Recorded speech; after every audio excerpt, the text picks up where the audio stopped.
اللہ تعالیٰ فرماتے ہیں اے نبی صلی اللہ علیہ وسلم، اللہ کو معلوم ہے کہ آپ اور آپ کے ساتھیوں میں ایک جماعت کھڑے رہتے ہیں رات کے وقت 2/3 شب یا آدھی یا کم سے کم 1/3 شب، یہ اللہ کے علم میں ہے۔ گویا کہ شروع میں قیام اللیل یہ تھا۔ اب قیام کیا ہوگا رمضان کا؟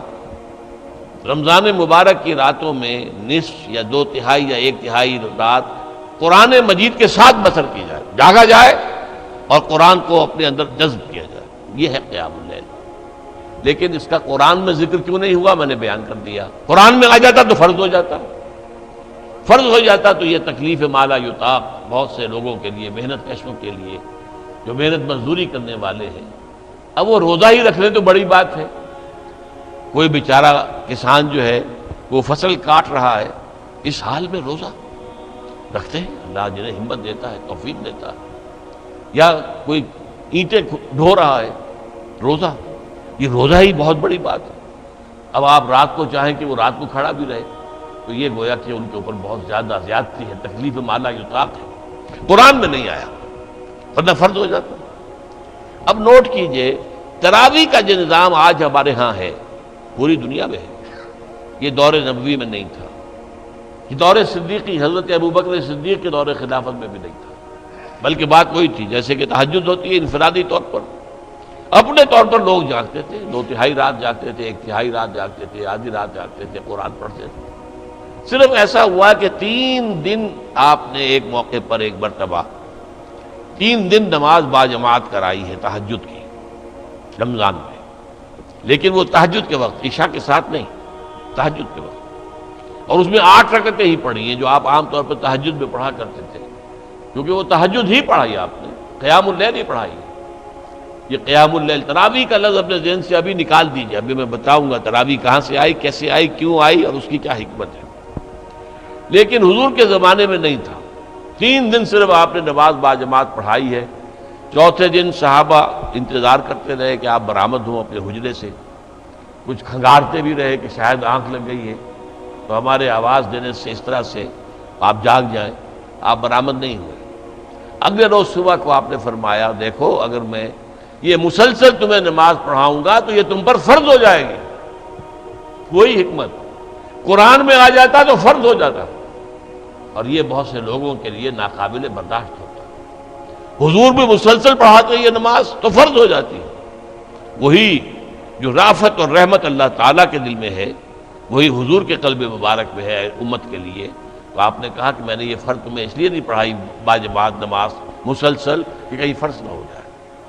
اب اس معاملے میں یہ جو قیام اللیل کا معاملہ ہے، اس میں حضرت حضور کے زمانے میں نہیں تھا باجماعت کوئی سوائے 3 دن کے، اور وہ بھی تہجد کے وقت، عشاء کی نماز کے ساتھ نہیں۔ حضرت ابوبکر صدیق کے زمانے میں بھی نہیں تھا۔ حضرت عمر کا اجتہاد ہوا یہ رضی اللہ تعالی عنہ۔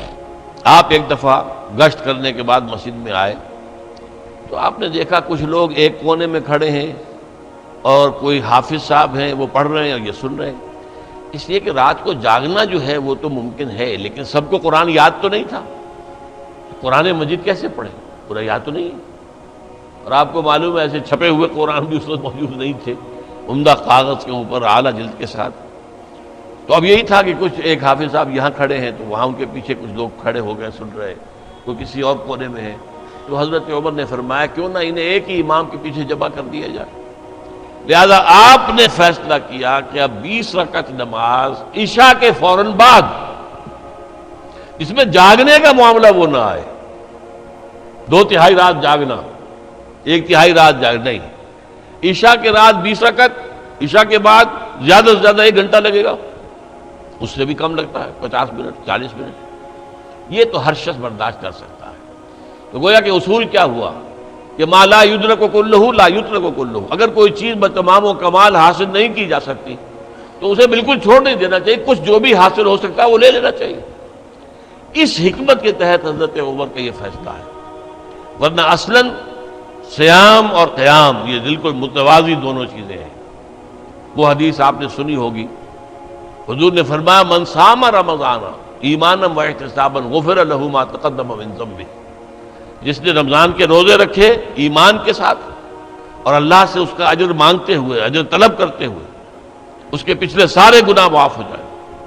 وَمَنْ قَامَ رَمَضَانَ ایمانا وَاحْتِسَابًا غُفِرَ لَهُ مَا تَقَدَّمَ مِنْ ذَنبِهِ، اور جو رمضان میں کھڑا رہا، رات کو جاگتا رہا ایمان اور احتساب کے ساتھ، اس کے بھی پچھلے سارے گناہ معاف ہو جائیں گے۔ ایک اور حدیث ہے، بہت پیاری ہے، یہ حضرت عبداللہ ابن عمرو بن العاص رضی اللہ تعالیٰ عنہما سے ہے۔ وہ فرماتے ہیں کہ حضور نے ارشاد فرمایا الصیام والقرآن یشفعان للعبد، روزہ اور قرآن بندے کے حق میں شفاعت کریں گے قیامت کے دن۔ یقول الصیام، روزہ یہ کہے گا اے رب، اے پروردگار، منعتہ الطعام والشہوات بالنہار، میں نے تیرے اس بندے کو دن کے وقت کھانے پینے سے روکے رکھا، قضاء شہوت سے روکے رکھا، حالانکہ بیوی موجود تھی اور اس کے لیے حلال راستہ موجود تھا، لیکن رکا رہا، کیوں؟ میری وجہ سے کہ روزہ ہے، تو میری شفاعت اس کے حق میں قبول فرما۔ وَيَقُولُ القرآن، قرآن کیا کہے گا؟ مَنَعْتُهُ النَّوْمَ بِاللَّيْلِ، میں نے اسے رات کے وقت سونے سے روکے رکھا، فَشَفِّعْنِي فِيهِ، تو میری شفاعت اس کے حق میں قبول فرما۔ فَيُشَفَّعَانِ، حضور فرماتے ہیں دونوں کی شفاعت قبول کی جائے گی۔ اب سوال یہ ہے کہ اس تراویح کی نماز میں کتنی کچھ رات کو آپ کا جاگنا ہو جاتا ہے؟ آج کل 11 ساڑھے 11 سے پہلے کچھ ہوتا ہے؟ عام طور پر تو 12 بج جاتے ہیں۔ یہ عشاء کی نماز کے ساتھ اگر اضافی آپ 1 گھنٹے جاگ دیے تو کیا یہ منعتہ النوم باللیل اس کے مصداق بن گیا؟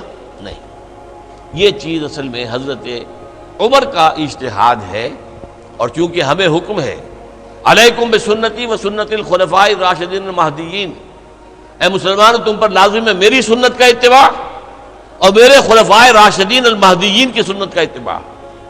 لہذا اہل سنت والجماعت کے جو چاروں مسلک ہیں ان میں تراویح کا یہ نظام ہے۔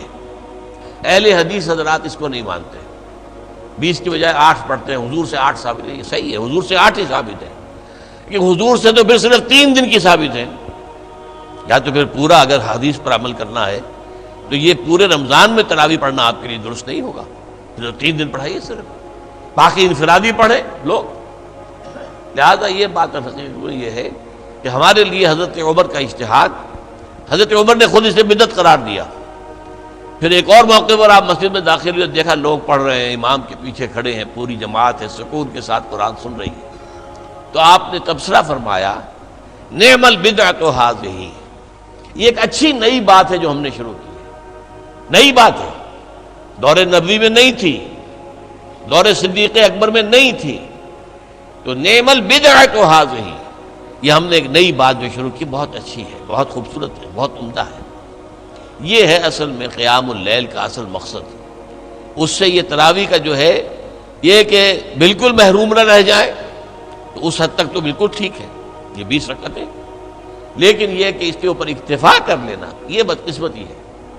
اس میں خیر تو یہ مضمر ہوا کہ سب مسلمان کچھ نہ کچھ تو مستفید ہو گئے نا، ورنہ سب رات کو 2/3 آدھی یا 1/3 رات جاگنا مشکل ہو جاتا، کچھ نہ کچھ تو سب کو حاصل ہو گیا۔